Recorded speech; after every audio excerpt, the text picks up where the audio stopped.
Welcome to Manager Tools. Today's show, how to run a spot project kickoff meeting. Here we go.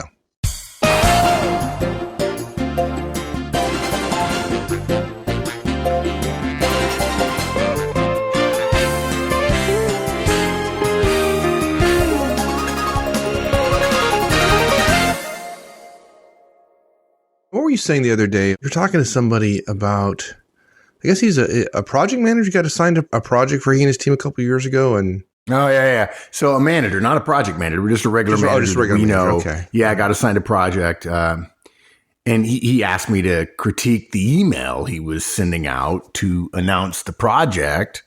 Kind of here's the big picture, guys, and then some early assignments just to get people started. A kickoff email.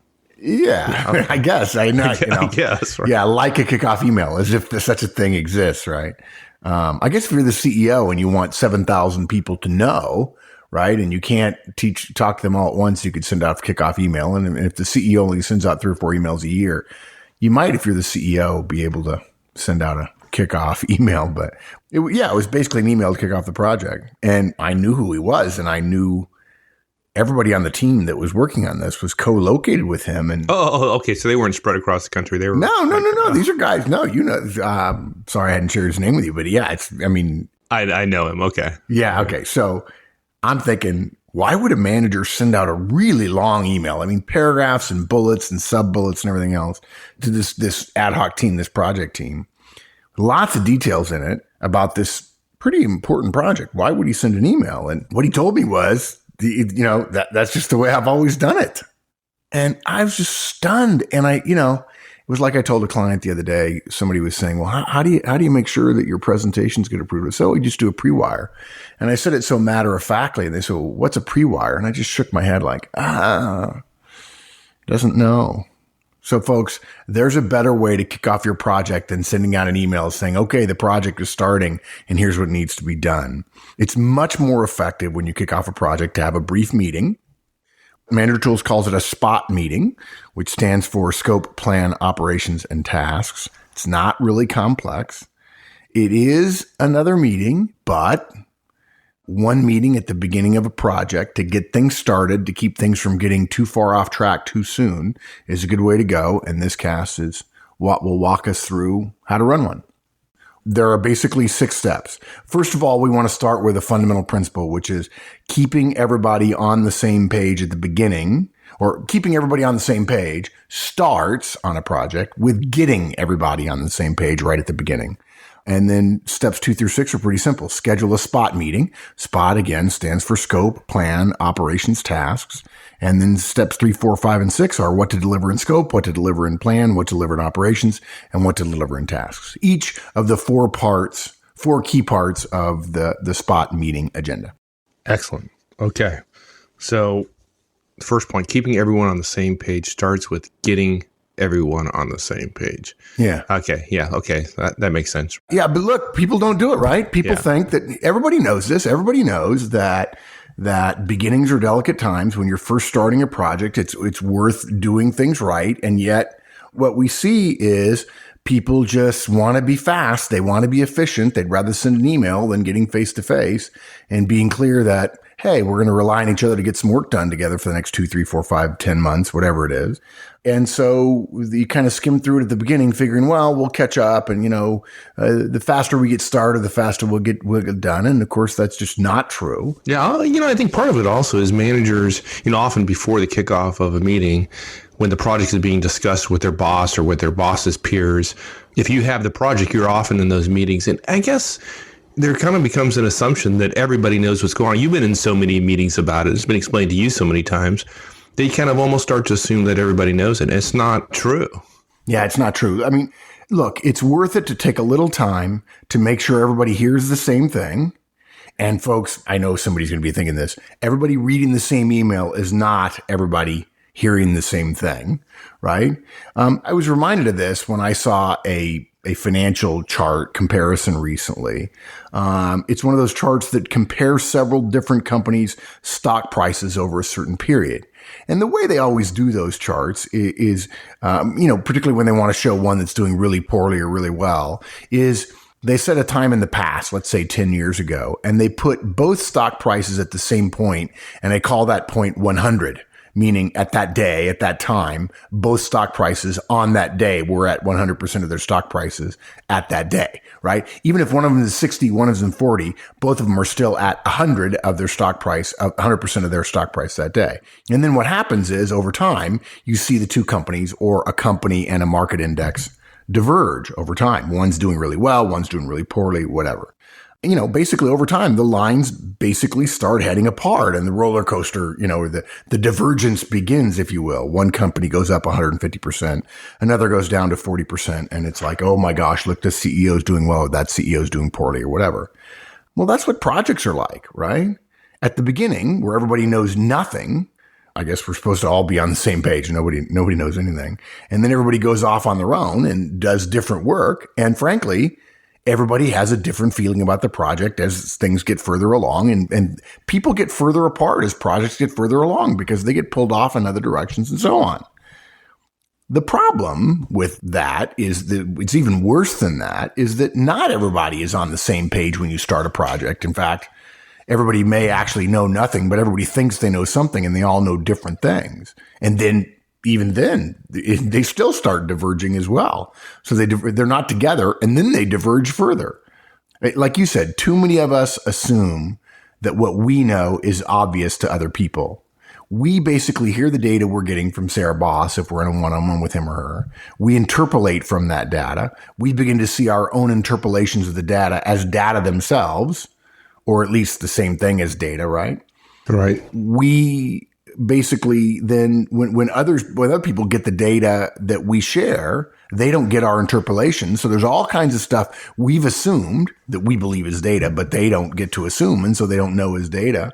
And look, we assume, because we assume they know it, that they'll act on our interpolations when they're uncertain about things, but they won't. They don't. And then they get stuck in the brush, and then they get tired, and then they straggle after ripe blackberries, to quote my favorite leadership quote, right? It just, people are real and they get distracted by a shiny thing. And the whole point of this cast is the start of projects, folks, is worth getting right. It's worth stopping for a bit before you start the actual work. It's worth spending an hour getting everybody on the same page and making sure everybody's clear about what the same page is. You know, you're fond of saying all the time, right? With people, fast is slow and slow is fast. If you rush folks, they're going to push back. It's better to spend a little extra time giving some guidance, gaining convergence before everybody starts diverging and tiring and straggling and so on. And the way to do that is with a spot meeting. So a spot meeting is an easy way to do it, like you said. So let's talk a little bit about a spot meeting. I mean, right. You said earlier, right? Scope, plan, operations, and tasks. Yeah. Let's just walk through what happens, right? The timeline of what happens and what you need to do. You get assigned a project. Let's assume it's one where you'll probably do some. You may even do a lot of the work. And a lot of people misunderstand this about project managers, that, well, if I'm a project manager, I don't actually do some of the work. No, perhaps on your first projects, you'll be one of the workers and you'll be the project manager as well. But you're also going to be managing some of the folks' work as well. You don't have to be an official project manager to use a spot meeting. You don't have to be in a matrix organization. You don't have to have that title. You could just be a code writer. You could be a factory foreman. You could be a line worker. You could be an analyst. Okay. But hopefully people are asking you to manage projects because they think you can work well with other people. And it's often a stepping stone to a management job that actually has role power. It could be that in your boss's last staff meeting, she said, Terrence, I want you to head up our work on the new tax law impacts. At next month's monthly all hands meeting, you'll have 15 minutes to give a presentation on its impacts. You know, Robert, Tara, and Sam will make some of their time available to you. Any problem with that, Robert, Tara, and Sam? No, I didn't think so. Okay, good. Thanks, everybody. Good luck. Right? That's how a lot of times projects are created. People miss that. They think a project has to be some formal thing with a budget and so on. Not necessarily. And by the way, this also does work for those of you who are project managers by title. Being a project manager is a totally hard job. We totally get that. So many folks learn about organizational life through the lens of role power, really being the only kind of power. The first time you have to lead a project without any role power at all, it can be pretty daunting. It teaches you all of a sudden that relationship power is the only real tool you have to make a difference on short term.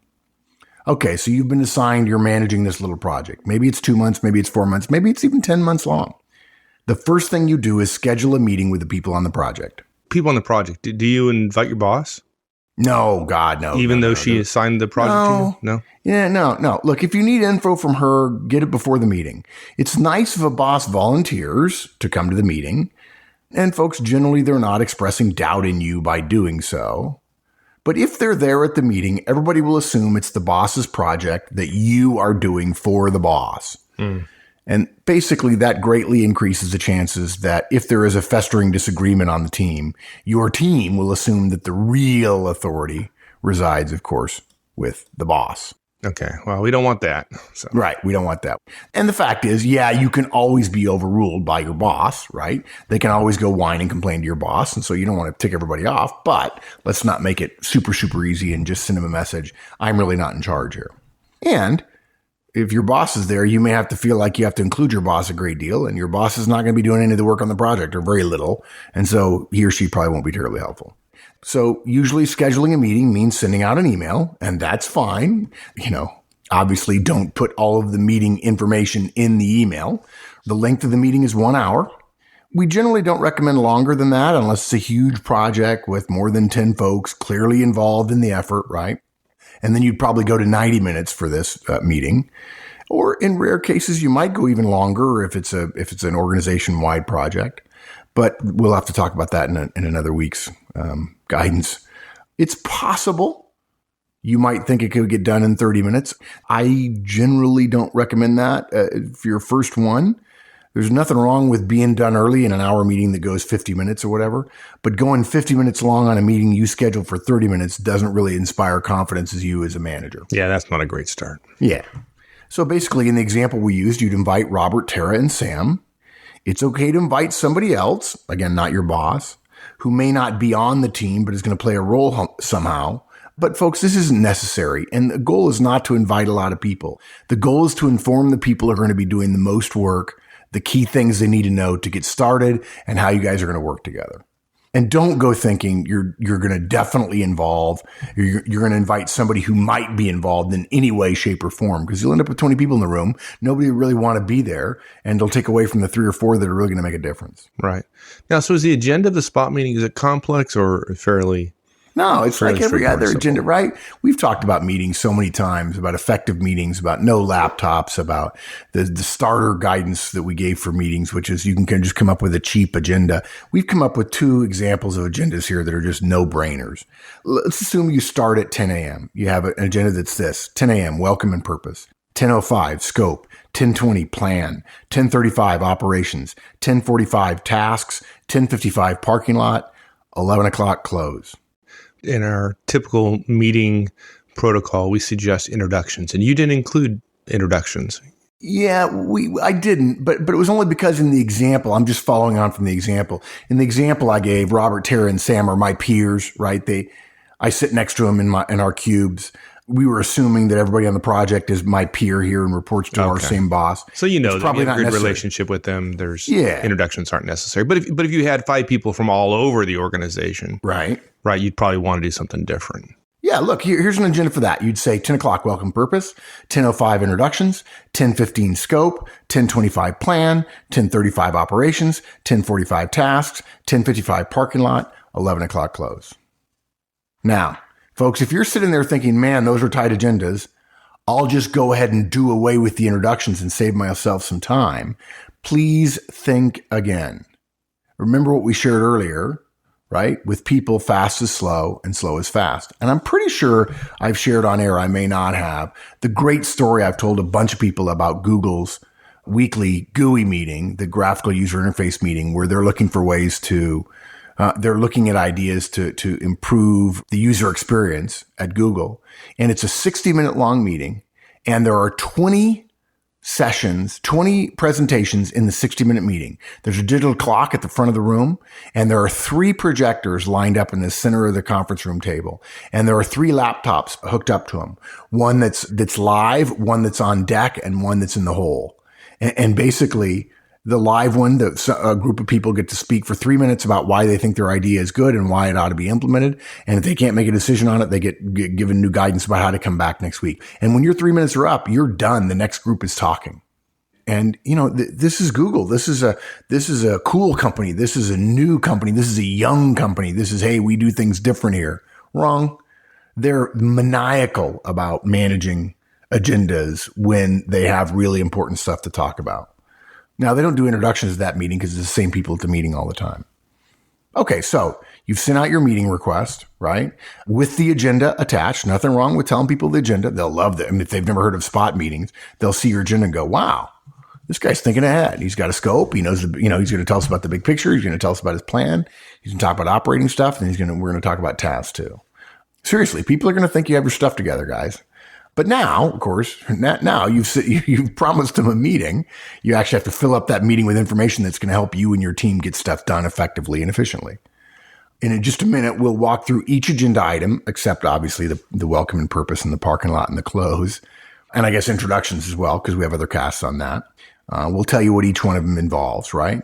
But between sending out your meeting request and the meeting itself, you're going to need to prepare the information to deliver the agenda with the guidance we're going to give you below.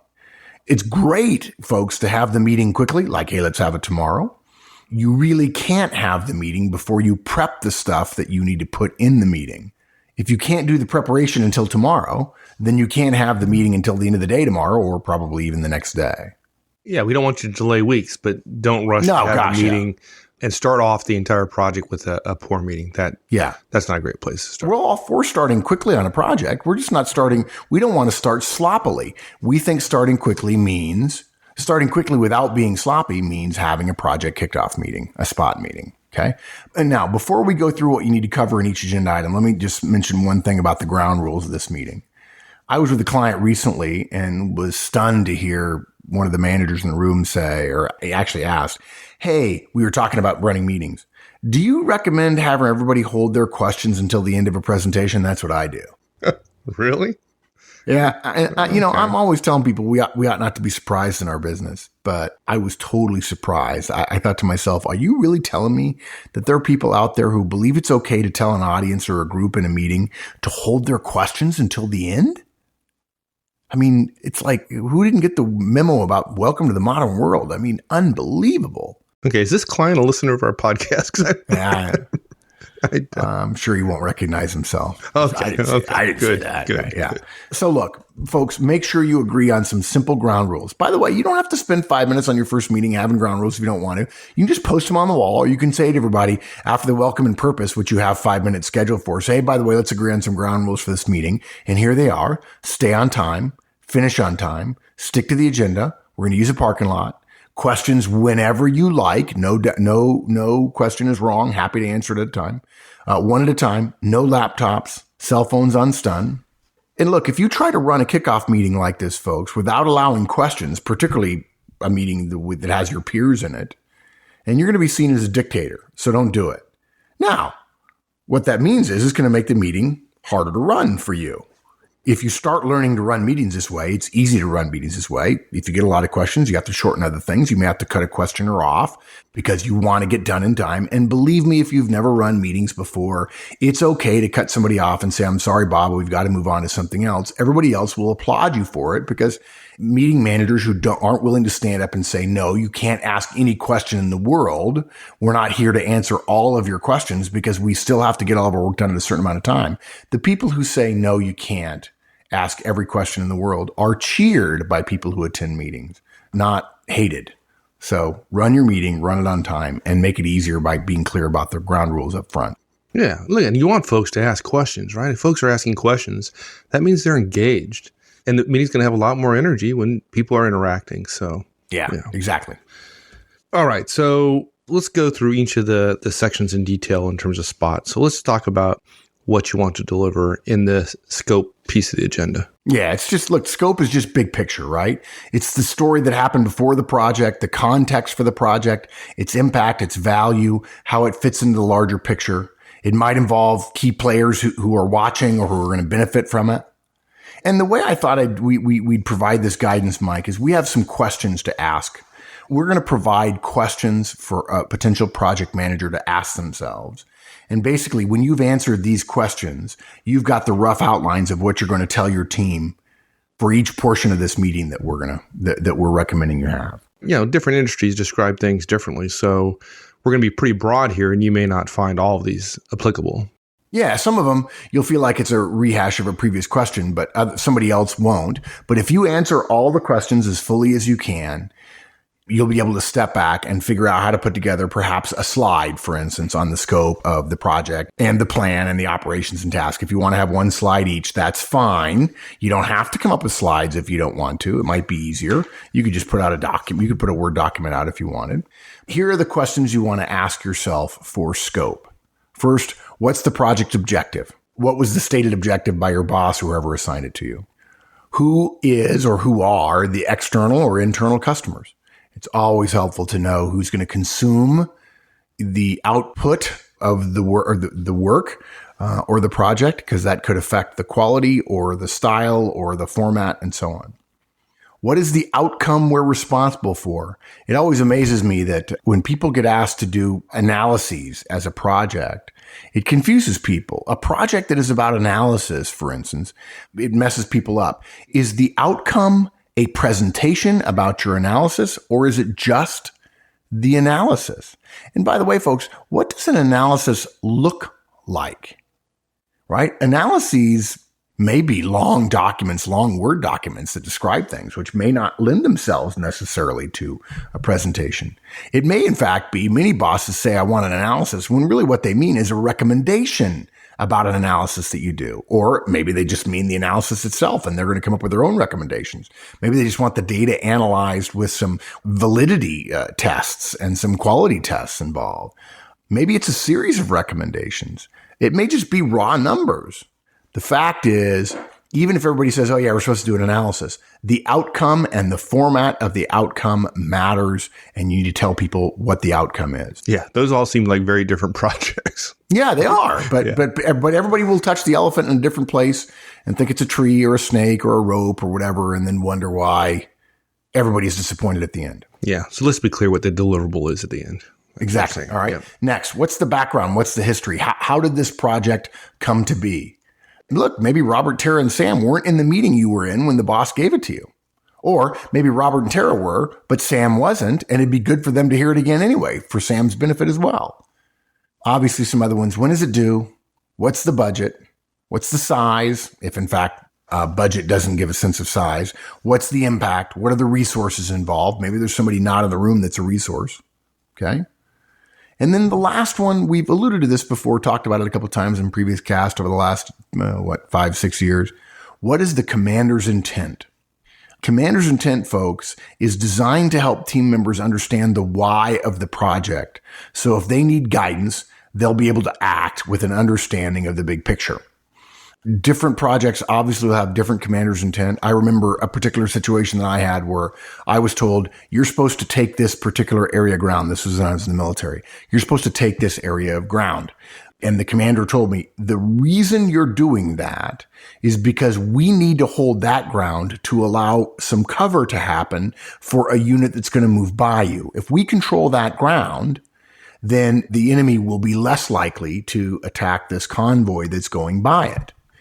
Well, what I was told was hold the ground. But in fact, when we got there, there was no bad guys there. And so the question was not whether we would hold it, but the question was, how could we really protect the convoy? And we realized we didn't have to be on that piece of ground in order to do what we needed to do. In fact, we could do much more than that for the convoy. If I hadn't known the commander's intent, I would have just gone to that piece of ground and said, okay, I accomplished my mission. But when situations changed and I knew the commander's intent, I knew that I could adjust my tactics, if you will, my work with my team in order to get what the larger organization needed done. If you have questions about that, ask around, ask your boss. What's the big picture? What's the unwritten piece of this? Why are we doing this? And how can I communicate the why in a way that will help my folks make decisions as they're working on this? Good. Okay, so let's talk about the P in SPOT, which is what to deliver in the plan section here. Now, this is at the beginning of the project, right? So we're talking about like an 18-page Microsoft project plan with dependencies and of course resources. You would think that. Of course I would. Mr. Project Plan, Mr. Project Planner. Oh yeah. No, we are not. Oh, darn. No, because we never talk about that because I don't understand them. They're too complex. There's too many pictures and colors and dependencies and critical paths and resource constraints and so on. No. Oh, stop. You're getting me going. Yeah, sorry. And by the way, folks, if you haven't gotten any questions when you're talking about the scope of the project, it's because people feel like, well, scope is big picture, no big deal. But you'll probably start getting questions in the plan because folks feel more comfortable asking questions about work planning than about the big picture stuff. And by the way, we're not saying that people won't ask you questions during scope. Many people will. But if for some reason you don't get any in scope, don't think it's going to be a breeze of a meeting. Promise you, they'll hit you during plan. Not when you start talking about dates and deliverables. That'll get your attention. Okay, now I'm paying attention. You want me to do what by when? Yeah. So questions to ask yourself and what to deliver in the plan portion of the session. What are the key deliverables? Not a list of 85 tasks, but what are the key deliverables? Maybe think in terms of, and the next question, what are the key milestones? What steps along the way do we have to take in order to achieve the outcome that we want to get to? What is your rough guess? Maybe not an actual drop dead date, but a rough guess of when these milestones and deliverables need to be done. There may be 4 or 5 deliverables along the way till the final outcome of the project. Also a good question. What comes first? What comes last? What comes next? Right? A general rough idea. It's like you've got a jungle in front of you and what you're doing is just knocking down some trees. You're not hacking the trees out. You're not paving over the road yet, but you're knocking down some trees and you're saying, there's the rough path that I think we're going to go on. Now look, it could be that when we get halfway there, we realize, a bunch of these trees can't be bulldozed. We're going to have to move around them. Well, okay, that's fine. There's nothing wrong with making a detour part of the way through the project, but trying to build the entire road and predict every single thing that's going to happen, and then, as Mike was alluding to, coming up with a 20-page project plan is not a good use of your resources early on in a project. Then another question you might want to ask yourself in the planning is, whom do we need to coordinate with? Because if they're not in the room, they're not going to be as engaged. And if they're not as engaged, they're not going to be as responsive. And so you've almost always got to plan ahead for any external resources or coordination you need to do and give them more time than you think they might need. You know, when you ask somebody else in the organization you don't know, it always seems to be an emergency. And they're like, geez, everybody's always asked for stuff on short notice. And yes, if you give them plenty of time, they'll probably take care of some emergencies before they take care of your stuff. But you're much more likely to get your stuff on time if you show them respect and ask them in advance. Now, look, like we said, this is not a detailed step-by-step task list. It's not a detailed project plan. For some of you, that causes great dismay. I feel your pain. Yeah. And look, Mike and I both respect project management.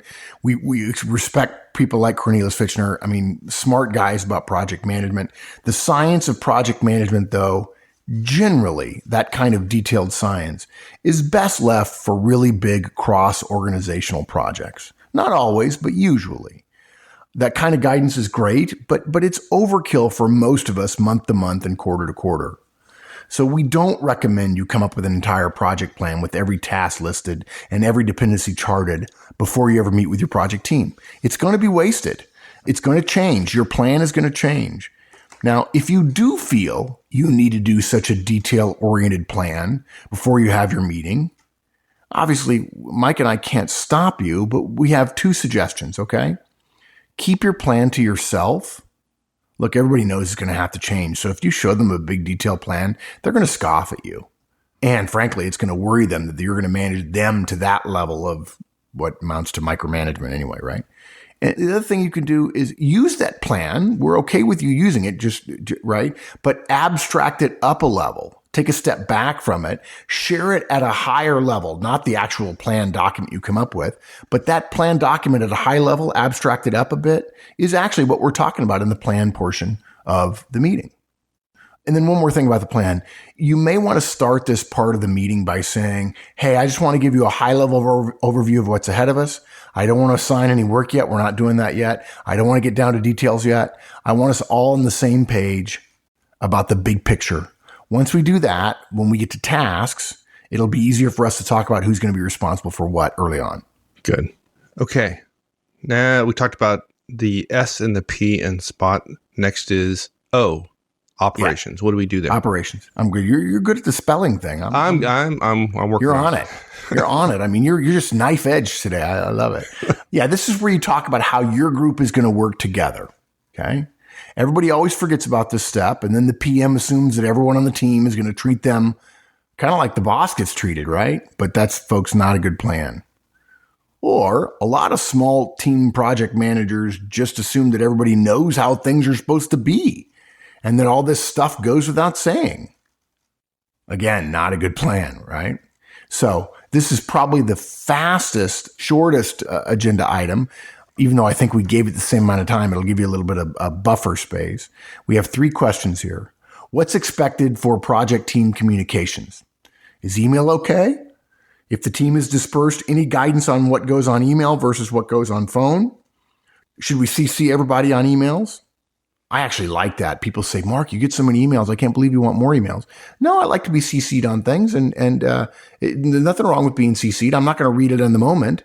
If I get a CC at 9 o'clock in the morning, I'm not reading it until that night. That's just effective executive behavior, right? That's just priority management rather than squirrel, right? Always being in front of me. Well, and hopefully people understand what CC means, right? The great thing about CC is you have the option to read it. Yeah. Do you think that's not true? Mike, do you think people get stuff in their inbox and they don't even realize it's a CC? Well, I think people get things in their inbox that they're CC'd on, and the sender assumes that the person is necessarily going to read it and see some deliverable that's buried 5 pages down on the email. Okay. That's what I'm talking so let's address that. We've talked about this before, right? Yeah. But let's talk about it again. Folks, if you CC on something, if you CC somebody on something, if you're CC, by the way, for those of you who don't know, stands for carbon copy. I know carbon is only big now as a footprint issue, but it used to be you actually had sheets of carbon between paper, and CC meant carbon copy.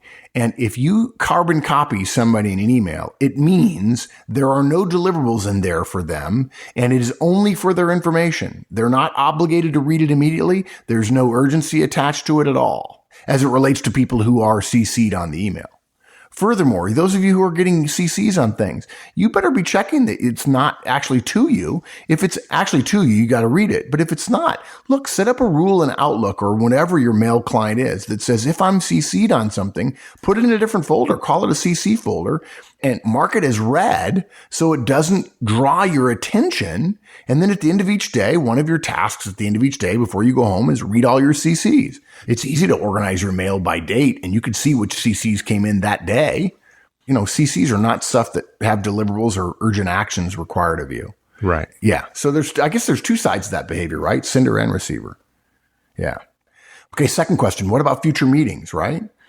Most of you listening will probably say, nah, I don't want to have a bunch of meetings. And folks, that might be fine. We don't know. It depends on your project. But if you run this meeting well, we bet everybody on your team is going to be more willing to tolerate more meetings later. And meeting once a week to touch base on things. It could just be a 20-minute check-in. If it's a 6-month project, that's long enough. You don't want to go too much longer than every week getting a check-in with people, particularly if those people don't work for you. Okay. And then last thing, how will you handle reporting? This is the big thing about project operations. Many folks love web reporting and it works fine. We like it at Manager Tools. We know a lot of companies that use it. Anybody can see it. It updates automatically. Nowadays, you can allow simultaneous updating. It's great. But there's a hidden implication in web updating that points to our previous guidance that when somebody does the work, they're responsible for reporting the status of the work. Folks, don't believe anybody who ever says to you, I have to report so much, I don't have time to get my work done. I think that was born out of coders who said, I don't want to, what do coders hate to do? A document. I'm sorry. I kept wanting to say dedicate. Yeah. They don't want to document. They don't like to medicate. No, I said dedicate, not medicate. Dedicate. Oh, okay. I thought we were really dedicate to what you thought about IT. I dedicate this to my most hated boss. No. Document your code, right? So that people can figure out what the heck you intended with that line of of mush that you produced.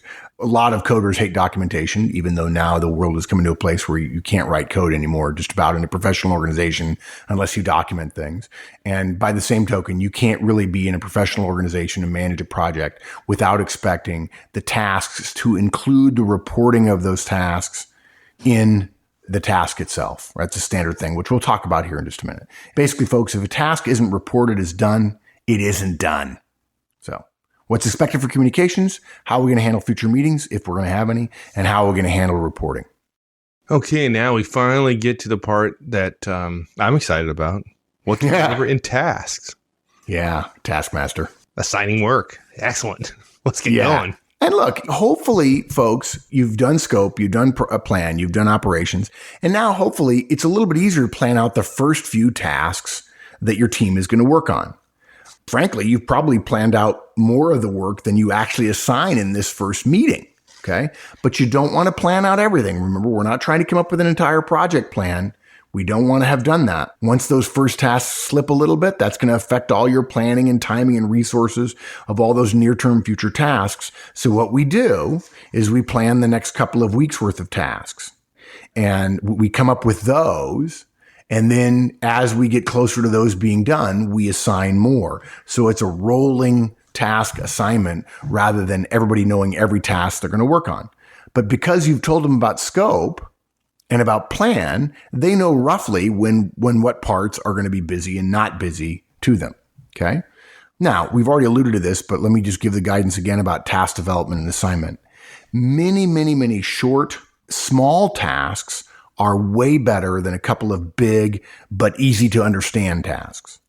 Projects that start off with a lot of early wins have a much higher likelihood of getting done on time and on budget than projects that start off behind schedule. So chunk the tasks that you're developing into smaller bits. Chunk them down from a 10-day task to a 2-day task or a 3-day task. If you think something will require 10 days, break it into 3 things of 3 to 4 days each. And surely we've talked about this before, right? I mean, breaking it down, getting some experience in terms of the person's ability to meet those commitments, then over time, with that experience, increasing the duration or length of the task, right? We've talked about that. Yeah, we've talked about it several times. And the idea, look, even if you got a 10-day task and you want to assign that to one person, you can turn it into 3 to 4-day tasks. You assign them all to the same person, and it gives you more chances to say thank you and well done and keep it up, which people love, and not enough project managers do. And it also gives you more early warnings if things aren't getting done. And of course, I know we've talked about this before. No tasks longer than a week. Yeah, unless you're comfortable being, behind schedule by a week or more, over a week. Exactly. The rule of projects, right? I mean, the first rule of project deliverables. Every project is in danger of being delayed by the length of the longest task in the project. But there's something else too. If something's supposed to take 8 or 9 or 10 days, when people look at that, they think it's big. They see it stretching into next week. They put it off on the back burner, and now they're doing in the second week something that takes them 2 weeks. And so now they're going to be a week late doing it. So don't do that to people. Break down tasks so they're shorter than a week. Plus, if for some reason you're a manager and or if you're a project manager and you're doing weekly project manager one-on-ones, which we also recommend for probably projects a little bit bigger than the smallest ones, then you'll be doing project manager one-on-ones, and you'll be able to have a check-in once a week to talk about which tasks have been done and which ones need to be rescheduled. Okay, so what questions do you want to have answered before you walk into the meeting? What are you going to deliver in the meeting? First one, what are the first few tasks you can assign, right? What work are you going to assign? Who is going to do what in the first 2 weeks? You should have the first 2 weeks' work worked out. Now, look, let's say you've got task A and you want to assign it to Robert. It's okay for Robert to want to change with Tara. That's fine. If you believe it won't compromise quality noticeably, if Tara agrees to it, that's totally fine. If 2 of your teams switch on something, they're taking responsibility for the task regardless of their abilities. Don't be inflexible. Don't say, no, I decided Robert's going to do that rather than Tara. Then you're sounding like a dictator, okay? Now, if skills are widely different, if you have a salesperson and an analyst and there's analysis to be done, don't let the salesperson do it. If there's a sales call to be made, don't ask the analyst to do it. But generally speaking, there's a closer connection to most people on a project, and some tasks can be assigned to multiple people. If you really want to insist on one task being assigned to one particular person, that's okay. Just don't try to do that on every single task, because people are going to feel like you're dictating and they don't like that. Next, what are the quality standards of the tasks you're assigning? Make sure it's clear. And again, I know this probably sounds no-brainer, but I just want to be clear. What are the deadlines, right? And by the way, when it comes to deadlines and shorter deadlines, it's okay to assign times, actual times of the day, with the dates. It's not okay, folks, to not assign a deadline with a task. Deadlines drive behavior, and a task without a deadline is really not even a task. It's not a task, right? That's what I was what is thinking. That thing? A dream without a timeline is just a wish. It's just a wish, right? So let's not assign tasks without deadlines. It's just a wish that you're going to have something happen for you sometime in the future. Mark Horstman, the motivational speaker. Yeah, there you go. Exactly. Wish with me, folks. Now, wish with me. Close your eyes and wish with me now. Yeah. And look, deadlines drive behavior. If somebody misses a deadline, it's okay. Assign them a new deadline and don't give them as much time as they had on the first one. They should have been a professional and started working on it. We expected them to be a professional. Hopefully they've done some work. If not, they'll learn. Don't miss deadlines, or you'll have less time to do the same amount of work if you haven't done anything at all. If somebody wants a little more time, let's say you assign a deadline and they're like, I'm kind of busy that week. Can I move that back a day? Sure. Agree to it if you can live with it. And then ask them what they're willing to deliver and then hold them to it, because they're the ones that said they could deliver to it. Now, if you want it Thursday and they say they can give it 3 weeks from Thursday, say, that just won't work with the deadline we've got from the boss. You could see, hopefully, based on our scope and our rough plan, that won't work. Can we agree on something in between? And if they say, no, I can't agree on anything 3 weeks from now. So, well, look, I can't deal with it 3 weeks from now. I've got to make some decisions. We need it sooner than that. I'm going to assign a deadline of 8 days from now or 4 days from now. Or hopefully I can break it up into smaller pieces. And we'll just talk about it when it comes to the deadline. And let them go away a little bit mad. I mean, you're not going to make everybody happy all the time. It's not your job to make people happy. It's your job to make people productive. And deadlines do help make people productive. That's for sure. I think that's it, right? And that's it. Scope, plan, operations, task. So again, 6 quick points, right? Keeping everybody on the same page, folks, starts with getting everybody on the same page. You've got to schedule the spot meeting, send out that email, send out your agenda. We gave you 2 examples in agenda. It should be a no-brainer. Copy, and for those of you with premium content, it'll be easy. Copy and paste. Make sure you change the time though, unless you're going to start at 10 in the morning. And then we talked about scope and plan and operations and tasks. It does take a little extra time. It takes 1 hour, right? And the fact that it takes you some time, don't complain about, because anytime you invest in advance thinking about your project is time well spent later when the stuff hits the fan. The amount of time that is going to be lost in your project due to poor communication, lack of clarity, the allure of all things shiny that come along, all of those things are far more than the time you'll spend getting ready for and having this meeting. And a spot meeting starts you off in the right place. Sure does. Cool, my friend. Appreciate it. Thanks, partner. All right. We'll see you next week. Thanks, everyone. That's it.